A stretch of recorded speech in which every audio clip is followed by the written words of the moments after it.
Hey there, guys. I've just watched episode 19 of Attack on Titan, and I've just been in the basement. Yeah. Um, the links to the reaction are in the description. Go watch the video and go back here if you want to listen to the discussion. And the discussion starts right now. Um, and wow. So we start from Armin's consciousness being kind of mixed with Bertolt's. Their memories are mixing because, as far as I understand, Titan memories are somehow mixed. At least Aaron saw Grisha. But I mean, Grisha was a royal Titan at this moment, right? So I'm not sure, but Armin definitely felt this connection with Bertolt. I'm not sure if you can look at the memory of those people, of Bertolt, like Aaron with his Royal Titan thing. But it felt like Armin actually, like, he sees Bertolt, half of Bertolt's face, like half of it skeleton, half of it like Titan. He's crying, and I feel bad, of course. This looks terrifying. And then he awakes, sees poor Sasha. Aaron runs towards him and he's like, "What happened, guys? What happened?" And Levi. And actually, I can see Aaron's face. He understands that during the moment when he and Mikasa attacked Levi, full of emotions, this was not correct. It's understandable, especially from their point of view, but it was not correct, and they have to be punished. And he understands. God damn it, what have we done? It could have ended really bad. So Levi gives the signal that the man has awoken, and they tell him the whole story. And the poor Armin sees they're like, "Oh, really? No, that's a story to tell, you know, to your grandchildren."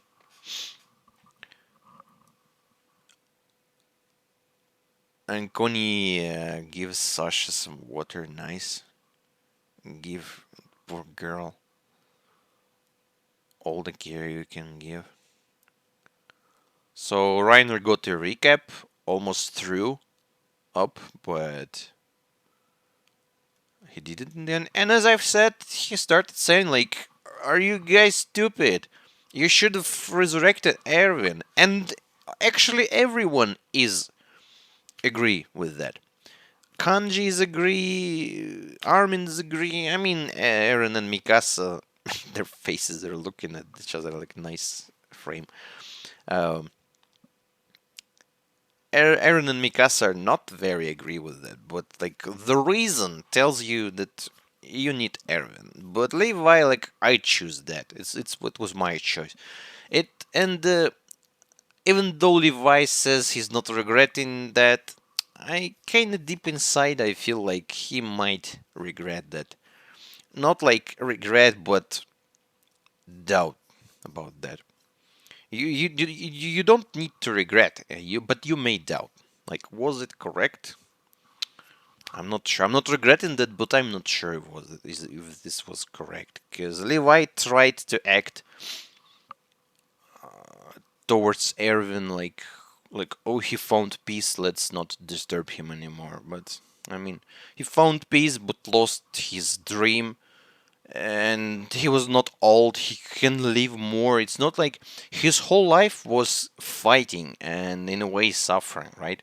But when he achieves that goal, he can finally start living happily. I mean, probably it's not gonna happen like this easily, because the situation is not nice. Enemies are still there, but it's not like he's gonna suffer his whole life. At some point, he can find peace and be alive. So, I mean, this was Levi's decision. It's not me who should judge him, but I don't agree with him. Even though he also have a point. So I'm sorry. So just you can debate about that until the end of the day. But Levi actually says like, it's my decision, and screw you guys. And Armin says like, I cannot uh, replace him, and I'm totally agree. Of course you cannot, nor you, nor Hanji, no one.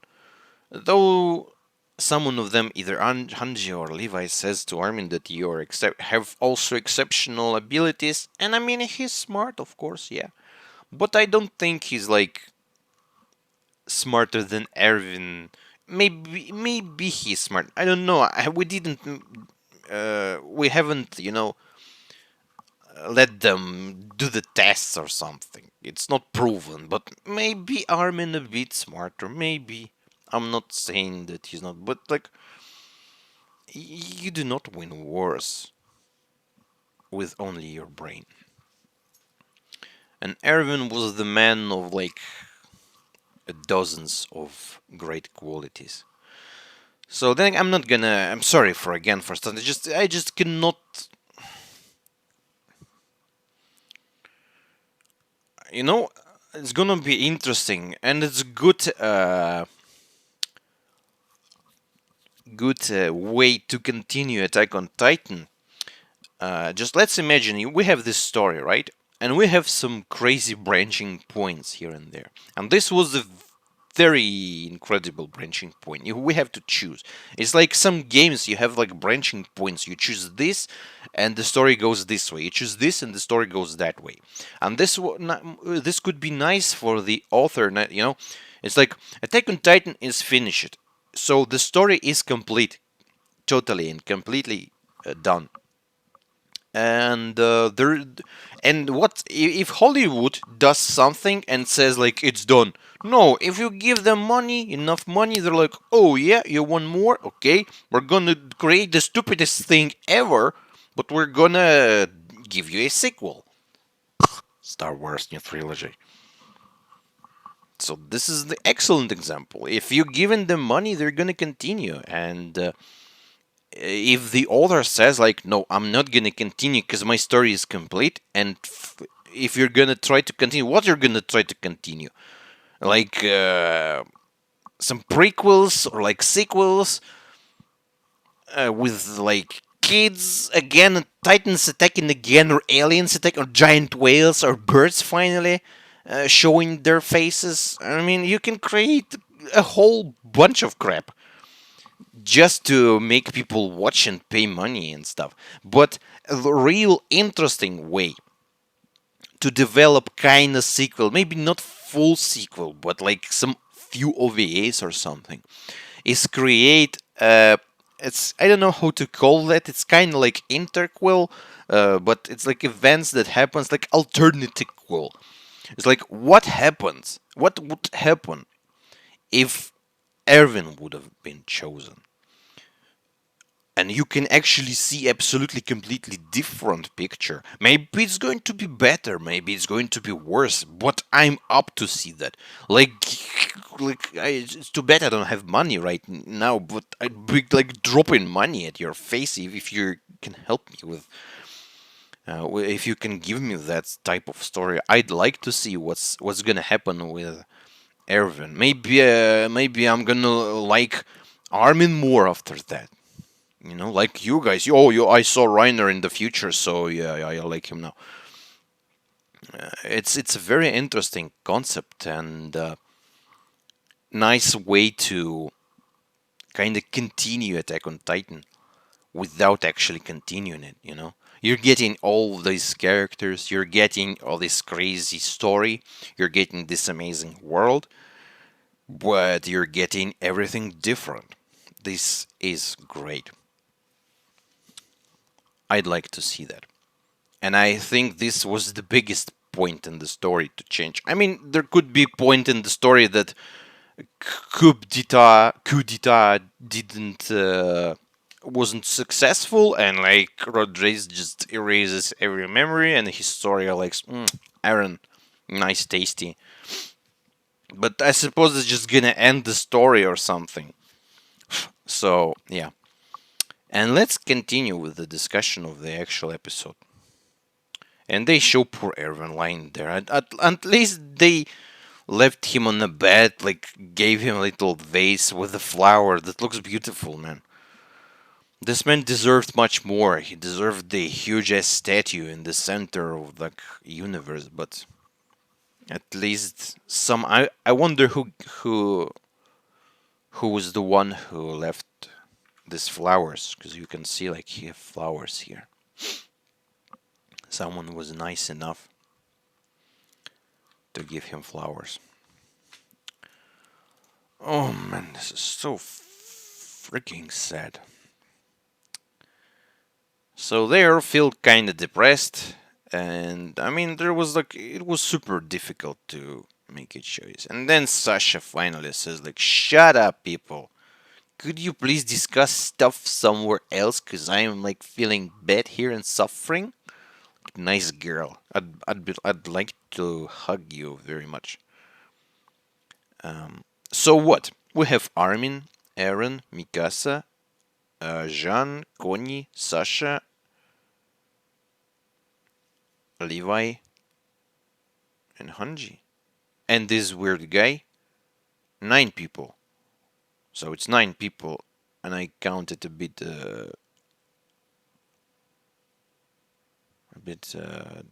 different. But anyways, I'm gonna fix it in the episode. So only 9 people left in Cervicor.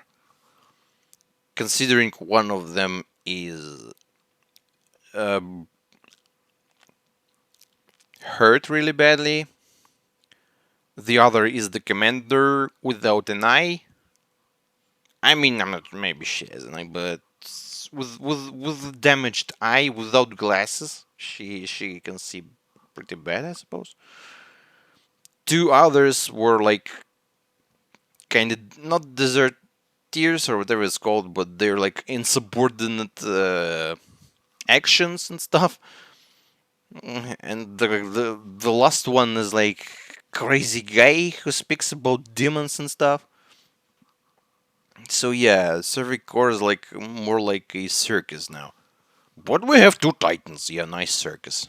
One big ass titan and one angry ass titan that can probably wipe all memories, but no, he can't.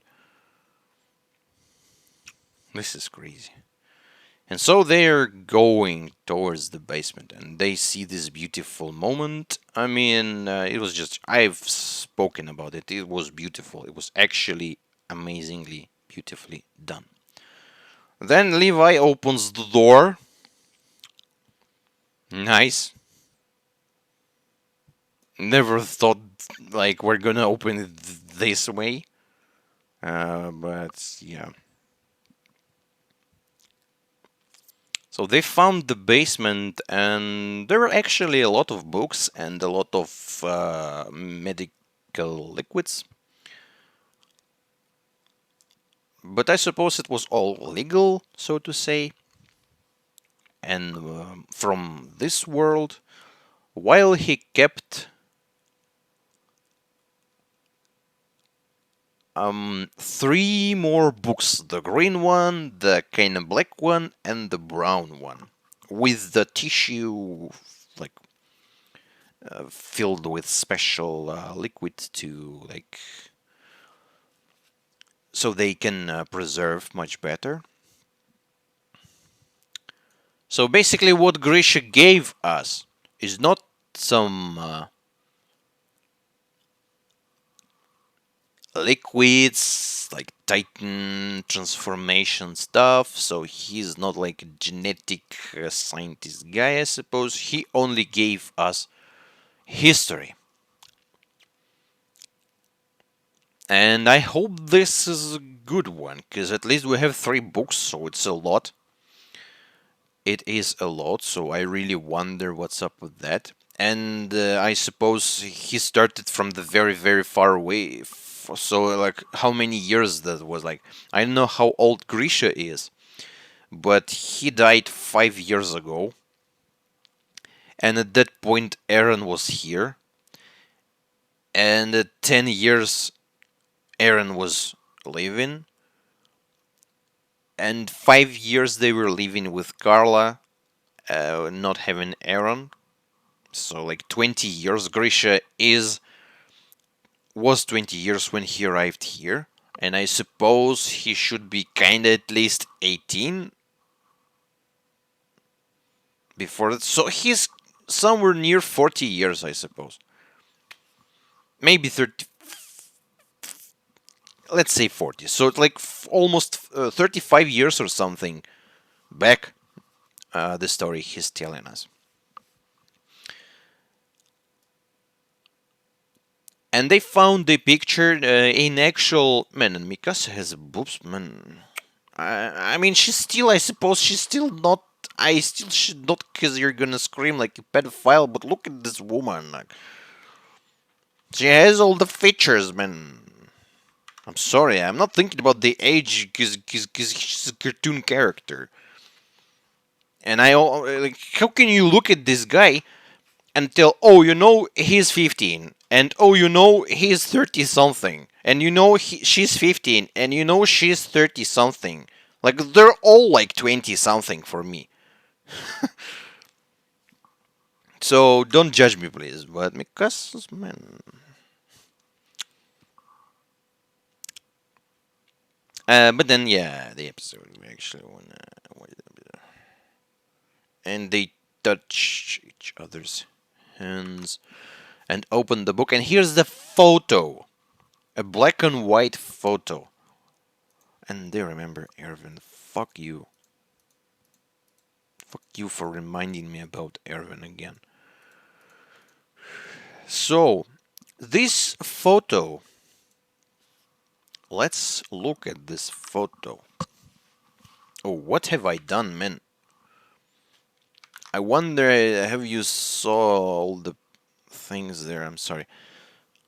We have the photo, the Grisha standing there like, yo, I'm a gentleman. A woman with a child. With a little child. I don't know about the woman, because we saw little girl later. This might be his sister. I suppose it's his sister. Maybe they have like similar story with Mikasa, and maybe she's not actual sister, but she's like like adopted. That may be his sister, or maybe his wife. But what I am pretty sure of, not like I'm super very sure, but I am pretty sure that this little kid here might actually be a monkey. Because he knows Grisha. He was brainwashed, and we know that there's a thing with brainwashing your children out there and making them crazy killer titans. What happened? Why have you run away? Because if this is a monkey, monkey doesn't like Grisha. He's like saying bad stuff about him. We're victims of your dad. Don't do like enjoy stuff. He was speaking, so he's not like liking his dad. He's not came here to find his daddy and save him.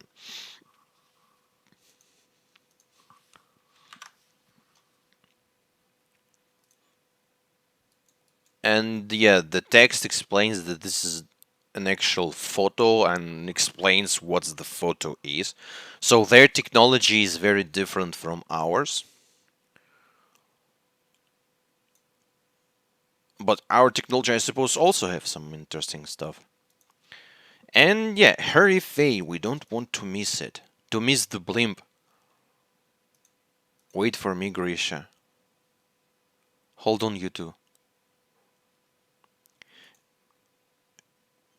Not to go outside without your armbands on. So, and they have like armbands of some weird looking thing, like either star or explosion, I don't know. And here's Grisha's mummy, I suppose. Or this girl's mummy, I'm not sure, like if they're like relative, but I suppose is Grisha, his sister, and the mummy. And they have to wear armbands. And they live in some sort of a reservation. Behind the walls, like, what's the chance?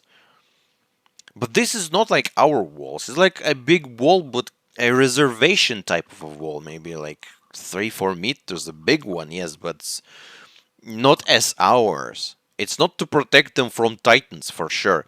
It's kind of to separate them. Grisha, don't even think about going past the wall. And they're prohibited from going outside the wall.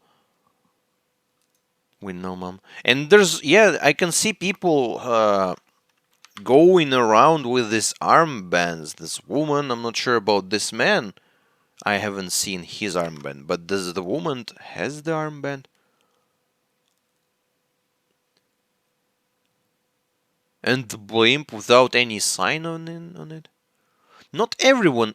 Some people wearing these armbands, other people are not wearing them. Or to begin my story, I can only think of that day.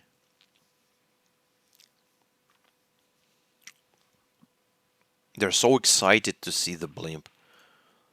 And they bump into some guy with the armband as well.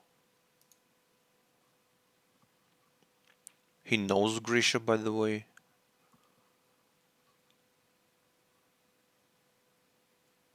This guy had glasses that looked like Grisha's, by the way, like round ones.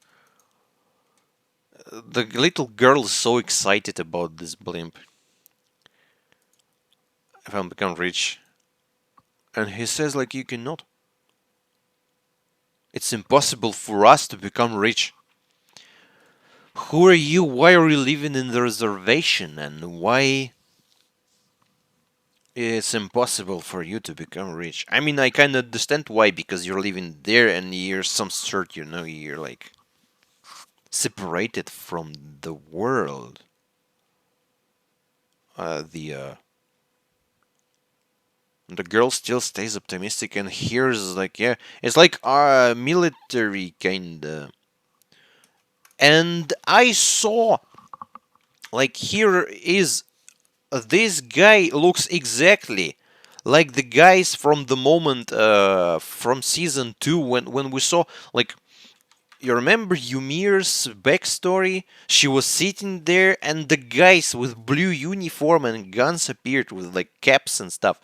It's there. It is them. Like it looks exactly like those guys with the blue uniform and caps.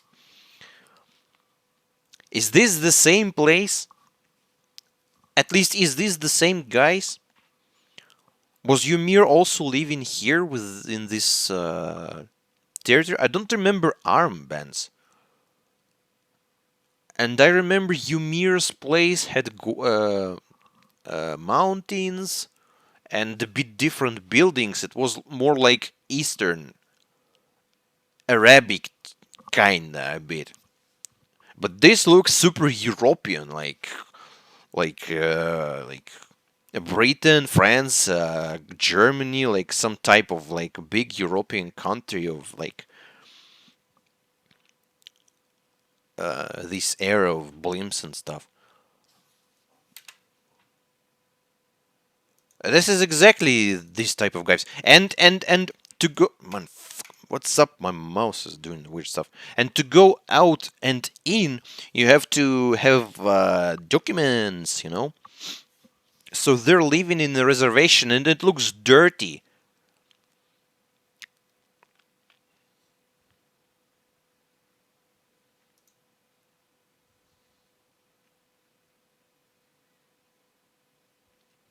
But they ran away, and that was not a smart decision, to be honest. My teacher told me the airship landing station is nearby. Who's your teacher? Maybe the guy with the glasses is your teacher.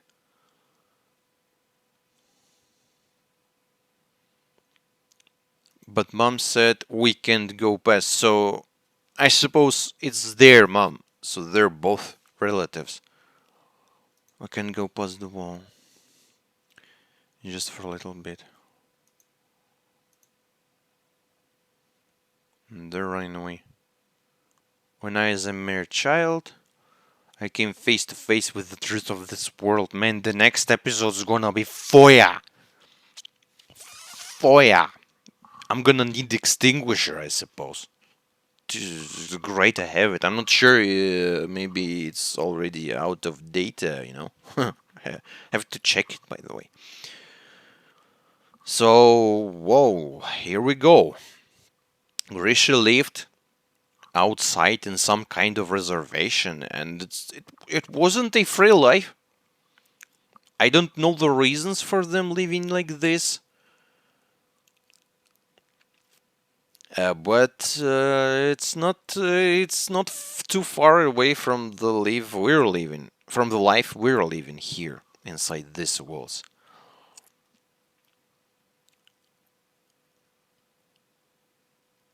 The armbands and stuff. But I suppose we're gonna see. I mean, I can sit here and predict and say some stupid stuff. Maybe not stupid, who knows? But I'm just gonna watch the next episode. Not now, though. And see. And I'm waiting for that. Finally, we've stopped fighting and killing awesome characters, and now we're gonna know some truth. Thank you. Thank you a lot. And that was the discussion, guys. A short one, I'm sorry, but there was like a little part of the episode where you can actually discuss something, and there was like not enough information. And I don't want to spend your time with like there's not enough. Well, when I'm gonna get at least a bit more, I'm gonna do like a much bigger one. So let's hope the next one is going to be great. Thank you for watching. See you in the next episode, right? And have a good day, and bye bye, guys.